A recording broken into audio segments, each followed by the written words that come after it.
फारूकी जो जो आदमी है, जो कलाकार भी बोलेंगे नहीं, वो हैबिचुअल ऑफेंडर है। वो बोलते हैं लातों के भूत बातों से नहीं मानते। ये कभी हिंदू समाज के बारे में उन्होंने पहले गलत बोला, प्रभु रामचंद्र के बारे में गलत बोला, फिर सॉरी बोलते हैं। हा? अभी कोकण के लोगों के बारे में उस दिन कुछ बोला, फिर सॉरी बोलते हैं। फिर हम भी अभी उनको अभी कुछ तो का मतलब बोलते ना, उनको कुछ मिठाई कान के नीचे बजा के देते और फिर हम भी सॉरी बोल देंगे कि हमसे गलती हो गया। इंदौर में मां सीता और प्रभु श्री राम के अपमान पर इंदौर में पिट चुका मुनव्वर फारूकी फिर से विवादों में है। कॉमेडी के नाम पर अश्लीलता और फूहड़पन करने वाले मुनव्वर ने इस बार गलत लोगों से पंगा ले लिया है। इस बार उसने महाराष्ट्र के कोंकण में रहने वाले लोगों के लिए अपशब्द कहे हैं और उसकी इस नीच हरकत के बाद अब वो हाथ जोड़कर माफी मांगता डोल रहा है। कॉमेडी करने वाला मुनव्वर अब सीरियस होकर शिव सैनिकों की मार से बचने के तरीके खोज रहा है।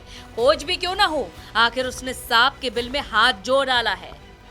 मुनव्वर की कोंकणी लोगों पर अश्लील कमेंट का वीडियो वायरल होने के बाद शिवसेना शिंदे गुट और बीजेपी आक्रामक मोड में है। दोनों पार्टियों ने वार्निंग दी है कि अगर मुनव्वर ने माफी नहीं मांगी तो उन्हें सबक सिखाया जाएगा। शिवसेना शिंदे गुट के नेता समाधान सरवणकर ने कहा है कि अगर मुनव्वर ने कोंकणी लोगों से माफी नहीं मांगी तो ये पाकिस्तान प्रेमी मुनव्वर जहां भी दिखेगा रौंद दिया जाएगा। उसे समझाओ कि कोंकणी लोग कैसे रौंदते हैं। मुनव्वर को पीटने वाले को 1 लाख का इनाम दूंगा। वहीं बीजेपी के विधायक और हिंदुत्व के फायर ब्रांड नेता नितेश राणे ने भी धमकी देते हुए कहा कि मुनव्वर नामक हरी सांप की जीभ बहुत ज्यादा चलने लगी है। हा कोण मुनाफ फारूकी नावाचा हिरवा साप, याची जीभ जास्तच परत वळवळायला लागलेली आहे। ह्याला कोकणातल्या लोकांचे त्याबद्दल जास्त आपल्या स्टँडअप कॉमेडीमध्ये एवढं टिंगल उडवण्याची अगर खाज असेल तर त्याच्या घरचा पत्ता आम्हाला चांगल्या पद्धतीने माहिती आहे।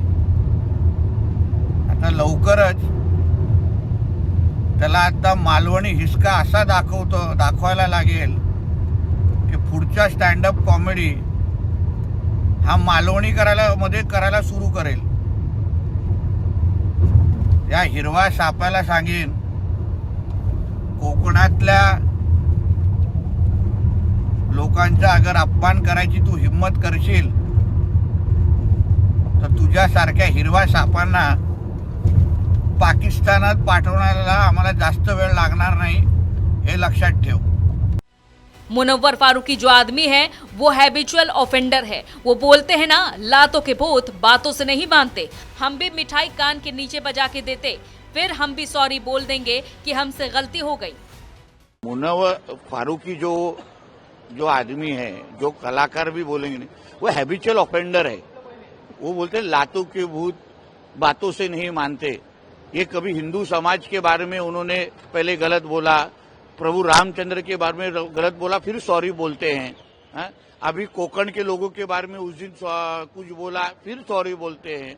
फिर हम भी अभी उनको अभी कुछ तो का मतलब बोलते ना, उनको कुछ मिठाई कान के नीचे बजा के देते और फिर हम भी सॉरी बोल देंगे कि हमसे गलती हो गया।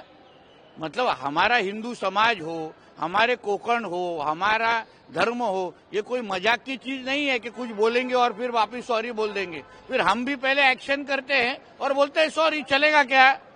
तो ये जो हैबिचुअल ऑफेंडर जो बार बार ये करने की आदत ये जो मुनव्वर फारूकी की है ना, वो अभी कभी ना कभी तो ये बंद होनी चाहिए। मुनव्वर फारूकी पहले भी विवादों में रह चुका है। वो 1 जनवरी 2021 को जब मध्य प्रदेश के इंदौर में एक कैफे में एक स्टैंड अप शो कर रहा था, तब बीजेपी विधायक मालिनी गौड़ के बेटे एकलव्य सिंह गौड़ ने उसे शो करने से रोक दिया था। उसके 7 आयुक्तों ने मुनव्वर को पीट दिया था। उस पर हिंदू देवताओं और नेता का मजाक उड़ाने का आरोप था। उसे फिर 2 जनवरी को मध्य प्रदेश पुलिस ने भारत में नफरत फैलाने के जुर्म के तहत गिरफ्तार कर लिया था।